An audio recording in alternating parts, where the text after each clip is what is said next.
नमस्कार विद्यार्थी मित्रांनो, स्वागत आहे तुमचं आपल्या IIBMS गाईड वरती. विद्यार्थ्यांनो, आपण आजच्या लेक्चरमध्ये जे द्रव्यगुण पार्ट 2 चं इंट्रोडक्शन आहे ते आज आपण बघणार आहे. आणि तुम्ही जेव्हा आपण आपली लेक्चर सिरीज बघणार आहात, तुम्ही वन शॉट जे द्रव्य घेणार आहोत आपण, त्याच्या अगोदर हा व्हिडिओ बघणं सर्वात इम्पॉर्टंट आहे. याच्यामध्ये आपण बघणार आहोत आपल्याला काय काय शिकायचे आणि काही गोष्टी आपल्याला कॉमनली बघायच्या. ते काय आहे, कसं आहे, हे मी तुम्हाला या आजच्या व्हिडिओमध्ये सांगणार आहे. हा व्हिडिओ खूप इम्पॉर्टंट आहे. ठीक आहे, पहिले तर बघा, आपल्याला बघायचं आज पूर्ण द्रव्यगुण सेकंड पार्टचं काय बघायचं, इंट्रोडक्शन बघायचं सेकंड पेपरचं. तुम्हाला कधी पण जो पण सेकंड पेपर असतो द्रव्यगुणचा, त्याच्यामध्ये ह्या ज्या गोष्टी दिलेल्या आहेत मी, त्याच गोष्टीतून एखादा क्वेश्चन विचारला जातो तुम्हाला. पहिला आहे लॅटिन नेम. कुल. कुल म्हणजे फॅमिली. गण. गण म्हणजे काय, जे आता समान गुण असलेले काय करतात. आता समजा शोथर. गण दोन प्रकारे सांगितले होते, एक चरकांनी सांगितले होते आणि एक सुश्रुतांनी सांगितले होते. आपल्याला चरकानुसार गण या ठिकाणी इन्क्लूड करायचे. आता शोथर. शोथर जे द्रव्य आहेत, ती द्रव्ये एकत्र करायची सर्व. ती जी सर्व गुण समयुक्त असणारी जी द्रव्य आहेत ती एका गणामध्ये इन्क्लूड केली जातात. तो हा एक गण आहे. ठीक आहे, ज्यांचे सम गुणधर्म आहेत त्यांना एकत्र करून एका गणामध्ये इन्क्लूड केलं जातं, त्याला गण म्हणतात. हे झालं गण. त्यानंतर हे पर्यायी नावे. पर्यायी नावे त्याच्या उत्पत्ती स्थानावरून पडतात किंवा त्याच्या स्वरूपावरून पडतात. त्याचं बाह्य स्वरूप कसं आहे किंवा त्याच्या इतर एखाद्या वैशिष्ट्यावरून त्याचं पर्याय नाव पडत असतं. स्वरूप. स्वरूप म्हणजे तो दिसायला कसा आहे. शूप आहे. शूप म्हणजे झुडूप का वृक्ष आहे. वृक्ष आहे का, नंतर परत वेल आहे किंवा लता आहे, अशा गोष्टी सांगायच्या असतात. म्हणजे तो दिसतोय कसा.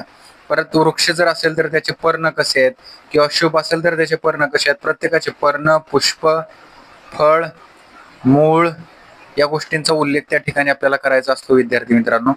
हे झालं आपलं स्वरूप. काय झालं, स्वरूप. या गोष्टी आपल्याला या स्वरूपमध्ये बघायच्या असतात. जे पण आपल्याला एक्सटर्नल अपीअरन्स दिसतोय ते सर्व गोष्टी आपल्याला या ठिकाणी बघायच्या असतात. त्यानंतर बघा उपयुक्तांग. काय सांगितलं या ठिकाणी, उपयुक्तांग. उपयुक्तांग म्हणजे काय, ज्या गोष्टीचा म्हणजे जो प्लांटचा आपल्याला मेन युजफुल पार्ट आहे कशासाठी, औषध निर्मितीसाठी, तो उपयुक्तांग कोणता आहे ते बघायचं आपल्याला. ह्याच्यावरती पण क्वेश्चन विचारला जातो. उत्पत्ती स्थान, तो कुठं पाहायला मिळतो, त्याची उत्पत्ती काय आहे. सर्वात महत्वाचं रसपंचक. हे खालचे लाईनशीर 3 ते 4 पॉईंट इम्पॉर्टंट आहे. पहिले बघा रसपंचक. आता विद्यार्थी मित्रांनो, मी तुम्हाला प्रत्येक जेव्हा एक एक द्रव्य मी तुम्हाला घेईल त्यावेळेस तुम्हाला मी प्रत्येकाला एक, आता समजा एक तुम्ही अहिफेन द्रव्य करताय, अहिफेन, तर अहिफेन अशा प्रत्येक द्रव्यासाठी आपण एक शब्द बनवलेला आहे. आता अहिफेन साठी अहिफोन. म्हणजे प्रत्येक काय करायचं, जेवढे पण द्रव्य आहेत आणि तो जो बनवलेला शब्द आहे नामकरण, तो आपण त्यात दिलेल्या द्रव्यावरूनच बनवलेला आहे. तुम्हाला पाठ करण्यास पण सोपं आहे.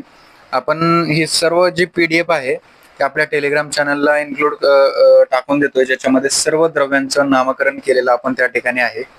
म्हणजे रसपंचक या शब्दांवरून कसं ओळखायचंय. आता समजा अहिफेन हे द्रव्य आहे, मग अहिफोन हे आपण दिलेलं त्याला नावकरण आहे. आता अहिफोन मध्ये लक्षात ठेवा विद्यार्थी मित्रांनो, आता मी जे काही बदल आहेत बघा, रसपंचक शिकतोय आपण. रसपंचकामध्ये सगळ्यात महत्वाच्या गोष्टी जे पण आपण नामकरण केलेले शब्द आहेत. आता अहिफोन, अहिफोन म्हटलं होतं मी तुम्हाला. हे कशाचं नामकरण केलं आपण, अहिफेनचं, अहिफेन द्रव्याचं. तुम्हाला सांगतो आता बघा, पहिला रूल आहे, पहिली वेलांटी किंवा दुसरी वेलांटी असेल तर त्याच्यामध्ये तिक्त रस असतो. इथं आहे का, आहे. ला पहिली वेलांटी आहे म्हणजे याच्यामध्ये रस कोणतो आहे, तिक्त रस आहे. बघा किती सिंपल ट्रिक आहे, जर तुमचे हे शब्द पाठ असतील तर. दुसरं, पहिला उकार दुसरा उकार, मधुर रस. इथं आहे का उकार, उकारच नाहीये म्हणजे इथं मधुर रस नाहीये. तिसरी गोष्ट, वर तुम्हाला काय दिलंय, रफार दिलाय. ठीक आहे, कटुरस. जर इथं आहे का, रफार नाहीये. ठीक आहे, कटुरस. त्यानंतर तुम्हाला एक काना दिलाय आणि एक मात्रा दिलाय. ठीक आहे, म्हणजे याच्यामध्ये बघा कशा रस सांगितलंय तुम्हाला. कधी जर असं दिसेल तर आहे का रे, इथं आहे. फोन मधलं जे हे दिलंय तुम्हाला, इथं आहे बघा हे. ठीक आहे, म्हणजे इथं कोणता रस आहे, अजून कशा आहे, तिक्त आणि कशा रस झाले, 2 रस झाले. त्यानंतर तिसरी गोष्ट काय, जर असं दिसत असेल तर कटुर, तिक्त, कशा रस, त्याच्यावरती 2 मात्रा आणि एक काना दिलेला आहे. मग अशा वेळेस तुम्हाला दिसते का रे, नाही दिसत. मग हे कटु, तिक्त, कशा, तिन्ही पण रस या ठिकाणी नाहीये. हे झालं रसासाठी. परंतु वीर्यासाठी काय सांगचाल, जर शब्दात जोडाक्षर असेल. जोडाक्षर म्हणजे कसं, आता समजा हे आमलकी, म ला ल जोडले, ल ला म जोडले, हा जोडाक्षर आहे. मग जर जोडाक्षर काय म्हटलंय, जोडाक्षर असेल तर शीतवीर्य, जोडाक्षर नसेल तर उष्णवीर्य. आता जोडाक्षर आहे का, हे नाहीये, म्हणजे इथं वीर्य काय आलं, उष्णवीर्य. ठीक आहे, समजलं. त्यानंतर बघा सगळ्यात इम्पॉर्टंट आहे विपाक. विपाक मध्ये काय सांगितले, जर दिलेल्या शब्दामध्ये जो आपण नामकरणासाठी वापरलेला शब्द आहे त्याच्यामध्ये जर लेटर्स इव्हन नंबर सम असतील तर तो कटु विपाक, आणि जर विषम असतील तर मधुर विपाक. ठीक आहे. आता अहिफोन किती अक्षर आहेत, किती लेटर्स आहेत, 1 2 3 4, 1 2 3 4. सम आहेत, इव्हन आहेत. इव्हन आहेत म्हणजे याचा विपाक काय झाला रे विद्यार्थ्यांनो, विपाक झाला याचा कटू. काय झाला याचा विपाक, कटू. ठीक आहे, मी काय सांगितले खाली, कटु विपाक सांगितलाय आणि मधुर विपाक. बघा ही अशी पीडीएफ आपण आपल्या ग्रुपवरती टाकलेली आहे, ज्याच्यामध्ये आता समजा अहिफोन आहे, हे मधलं काय लक्षात ठेवू नका, हे आपल्याला सर्व एक एक वन शॉट लेक्चर मध्ये बघायचं आपल्याला. फक्त नामकरण बघा, हे नामकरण सेपरेटली आपण पीडीएफ टाकलेली आहे आपल्या टेलिग्रामला, सर्वांनी बघून घ्या. अहिफेन, अहिफेनचं नामकरण काय केलंय, अहिफोन. त्यानंतर ह्याचं काय दिलं अजून, अग्निमंत. बघा आगीचे गोलुम, आगीचे गोलुम. चला आपण अजून एकदा एक एक्झाम्पल घेऊन बघू. आगीचे गोलुम या ठिकाणी बघू, आगीचे गोलुम हे काय कशाचं आहे, अग्निमंत या द्रव्याचं नामकरण आहे. चला आपण सॉल्व्ह करू आता. बघा कसं येते आगीचे गोलुम. पहिलं मी सांगितलं होतं वेलांटी, तर वेलांटी आहे का, पहिली दुसरी आहे. पहिली वेलांटी किंवा असू द्या किंवा दुसरी वेलांटी असू द्या, रस आहे कोणता असेल इथं, तिक्तरस. त्यानंतर उकार, पहिला उकार दुसरा उकार, पहिला उकार असेल किंवा दुसरा उकार असेल तर कोणता रस, मधुर रस. इथं गोलुम दिलाय बघा, लुम म्हणजे तिक्त आणि मधुर रस आहे इथं. ठीक आहे, अग्निमंत मध्ये. अजून काय सांगितलं होतं आपण याच्यामध्ये, जर एखादा हे असेल वर मात्रा वगैरे, तर आगीचे चे वर दिलं बघा, तिक्त मधुर. मग असं मात्रा जर असेल, कटु रसासाठी सांगितलं होतं आपण, कसा K2, हे जसं असं वर दिलेलं मात्रा, म्हणजे इथं कुठला रस येईल अजून, कटु. ठीक आहे, कटोरी असेल याच्यामध्ये. त्यानंतर अजून काय सांगितलं तर याच्यामध्ये वीर्य कोणतं येईल रे विद्यार्थी मित्रांनो, वीर्यासाठी आपण कोणती ट्रिक सांगितली होती, जोडाक्षरची सांगितली होती. जर जोडाक्षर असेल तर शीतवीर्य, आणि जोडाक्षर नसेल तर उष्णवीर्य. याच्यामध्ये जोडाक्षर आहे का, नाहीये, उष्णवीर्य. आणि त्यानंतर विपाक काय राहील याचा, मी काय सांगितलं होतं, जर त्याच्यामध्ये इव्हन लेटर्स असतील तर कटु विपाक. 1 2 3 4 5 6, 6 म्हणजे हा कटु विपाक, इव्हन लेटर्स. ठीक आहे, हे झालं आपलं एक्झाम्पल. म्हणजे दिलेल्या द्रव्यांचं आपल्याला काय लक्षात ठेवायचंय, आपल्याला लक्षात ठेवायचंय त्याचं नामकरण. काय लक्षात ठेवायचं, नामकरण. त्यानंतर विद्यार्थी मित्रांनो, रसपंचक जर तुम्हाला काढता आलं तर बऱ्याच गोष्टी तुम्हाला काढता येतात. फॉर एक्झाम्पल दोषघ्नता तुम्ही काढू शकता, जो की त्याचा खालचाच पॉईंट आहे. दोषघ्नता असेल, त्यानंतर तुम्ही त्याचं कर्म पण सांगू शकता बऱ्यापैकी. बघा दोषघ्नता पहिले बघू आपण, दोषघ्नता कशी सांगायची. दोषघ्नता बघा, आपण एक्झाम्पल कोणतं घेतलं होतं या ठिकाणी,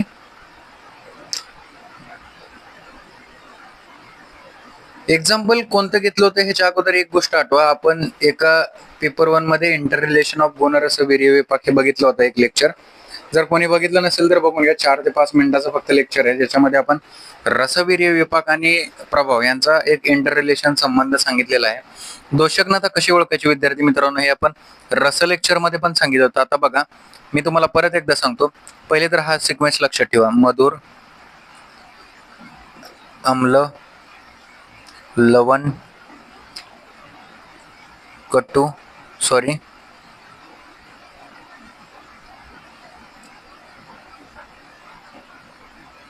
तिक्त, कटू, कषाय.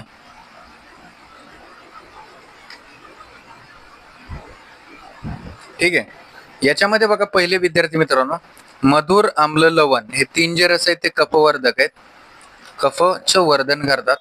बाकीचे जे उरलेले खालचे 3 रस असतील मग ते कफाचं शामक करतात, कफ शामक करतात. नंतर आम्ल, लवण, तिक्त, सॉरी आपलं सिक्वेन्स थोडा चुकलेला आहे या ठिकाणी. इथं काय सांगितलंय, कटू वरती आहे, कटू तिक्त कशा असा सिक्वेन्स आहे, कटू तिक्त कशा आहे, कटू तिक्त कशा. एकदा रसचं लेक्चर सर्वांनी बघायचंय, असा सिक्वेन्स आहे. आम्ल, लवण, कटू हे कसे आहेत, पित्तवर्धक आहेत. बघा मी काय सांगितलं, पहिले 3 मधुर, आम्ल, लवण, कफवर्धक. त्यानंतर मधुर पासून खालचे 3 आम्ल, लवण, कटू कसे आहेत, पित्तवर्धक. म्हणजे जे पण आता वर्धन करणारे असतील ते बाकीचे 3 जे उरलेले आहेत ते शामक असतील. जसं पित्तवर्धक कोणते आहेत, आम्ल, लवण, कटू. म्हणजे उरलेले जे 3 आहेत ते कसे आहेत, पित्त शामक. त्यानंतर कटू तिक्त कसे आहेत, वातवर्धक. म्हणजे उरलेले 3 कोणते आहेत, मधुर, आम्ल, लवण, हे 3 कसे आहेत, वातशामक. अशा प्रकारे तुम्हाला ही दोषज्ञता लक्षात ठेवायची. ठीक आहे. जर तुम्हाला रसपंचक समजला असेल, आता समजा आपल्याला आगीचे गोलून याचा रस समजला, तिक्त आहे, मधुर आहे, कटू आहे. तिक्तरस काय करतोय या ठिकाणी, तिक्तरस कुठे, तिक्तरस वाताचं शामन करतोय. वाताचं शामन करतोय, पण तो कसा आहे, बाकीच्या गोष्टींसाठी कसा आहे, तो कपवर्धन इकडे आहे तर कपशामक आहे हा, म्हणजे कफक नाही हा. समजतंय का तुम्हाला? इकडे काय दिलंय, कटू तिक्त कश आहे, हे वातवर्धक आहेत. वातवर्धक आहेत म्हणजे तिक्त हा वातवर्धक आहे, पण कफवर्धन जे द्रव्य आहेत आणि बाकीचे ते 3 सोडून जे रस आहेत, कटू तिक्त कशा हे कसे आहेत, कफाचं शामक करतात, हे कफक नाहीत. ठीक आहे. जर एखाद्या दोषासाठी ते वातक नसतील, समजा ते वातक नाही, तर बाकीच्यासाठी ते वातशामक पण आहेत, किंवा कफशामक असतील तर कफाचं वर्धन करणारे बाकीच्यांसाठी. असं यावरून तुम्ही दोषज्ञता सांगू शकता. दोषज्ञतासाठी तुम्हाला एकदा रसचं वन शॉट लेक्चर आपलं बघून घ्या, ज्याच्यामध्ये आपण सर्व डिटेलमध्ये सांगितले. रसावरून बऱ्याच गोष्टी नाही, म्हणजे सगळ्याच गोष्टी तुम्ही रसावरून काढू शकता.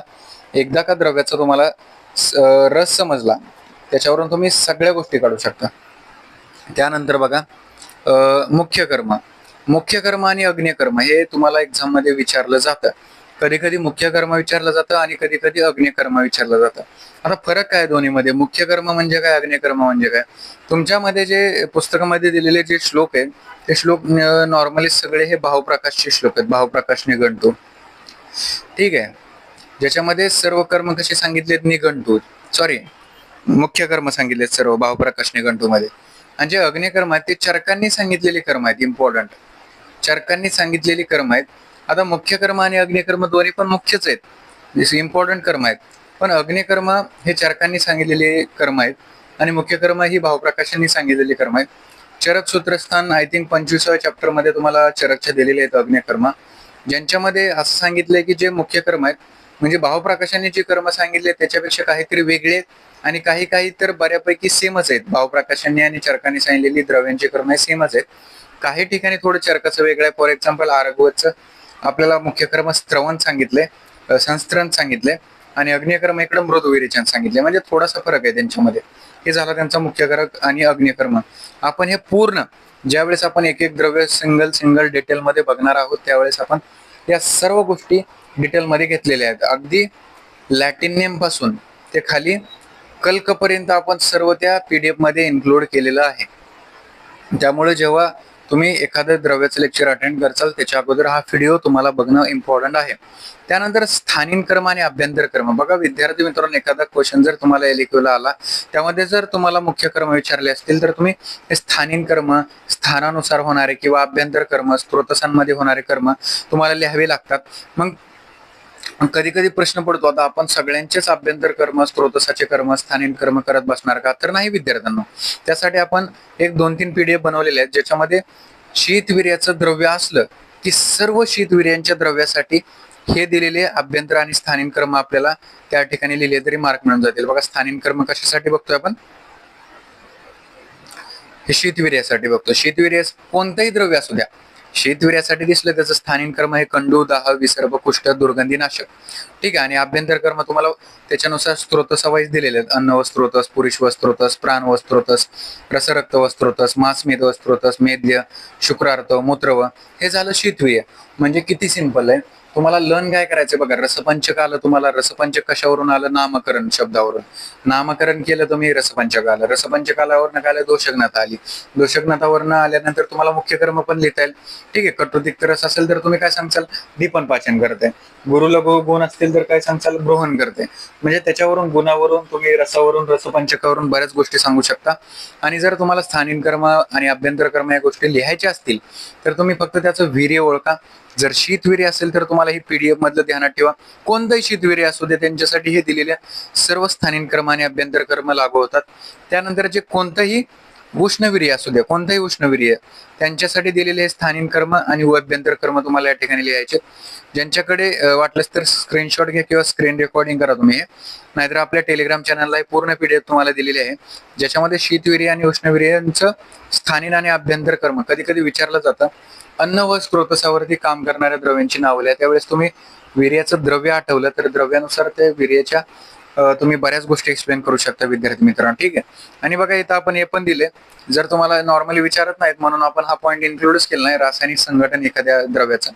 जर उष्णवीर्यवाले द्रव्य असतील तर त्यांचं नॉर्मली हेच असतं, beta sitosterol, oils, terpenes, pectin, cellulose, glycolic, protein oils, हे सर्व कॉन्स्टिट्यूट आपल्या उष्णवीर्यासाठी असतं. आणि शीतवीर्यासाठी पण तुम्हाला या ठिकाणी दिलेलं आहे, आपण जे की कॉमन असतं बऱ्यापैकी तेच आहे, सॅपोनिन्स, टॅनिन्स, पेक्टिन, सेल्युलोज. ठीक आहे. म्हणजे शीतवीर्य उष्णवीर्य द्रव्य आले की आपण त्यांचं स्थानिक अभ्यंतर कर्म सांगू शकतो विद्यार्थ्यांना. नामकरण पद्धती याची पण PDF आपण टेलिग्राम चॅनलला आपल्या टाकलेली आहे याच्या. ठीक आहे विद्यार्थी मित्रांनो, म्हणजे आपण आजच्या व्हिडिओमध्ये या गोष्टी बघितल्या, ज्या गोष्टी आपल्याला काय उद्यापासून जे लेक्चर सिरीज आपण चालू करतोय द्रव्यांची, ज्यामध्ये सर्व डिटेल्स आपण हे पॉईंट सर्वच्या सर्व कव्हर केले, लॅटिन नेम पासून कल्कपर्यंत. आणि शेवटचे राहिलेले आपले 2 ते पॉईंट मात्रा आणि कल्क, ज्याच्यामध्ये मात्रा आपल्याला बघायची आहे आणि कल्क पण, म्हणजे त्याच्यापासून जे फॉर्म्युलेशन्स बनवलेले ते आपल्याला त्या ठिकाणी बघायचे आहेत प्रत्येक PDF मध्ये. तर विद्यार्थी मित्रांनो, तुम्ही पहिले तर एकदा समजून घ्या, रसपंचकाचे नामकरण शब्द तुम्हाला पहिले पाठ करणं आहे. मी तुम्हाला टीचिंग करत असताना त्या PDF मध्ये एक एक नामकरण दिलेलं आहे, ते एक्सप्लेन पण करणार आहे. जे नॉर्मली रसपंचक आहे ते तर लक्षात ठेवाच, जर नसेल लक्षात तर या नामकरण पद्धतीने तुम्ही लक्षात ठेवा. ठीक आहे विद्यार्थी मित्रांनो. तर या गोष्टी आपण उद्याच्या लेक्चर सिरीज मध्ये द्रव्यगुण सेकंड पार्ट मध्ये बघणार आहोत विद्यार्थी मित्रांनो.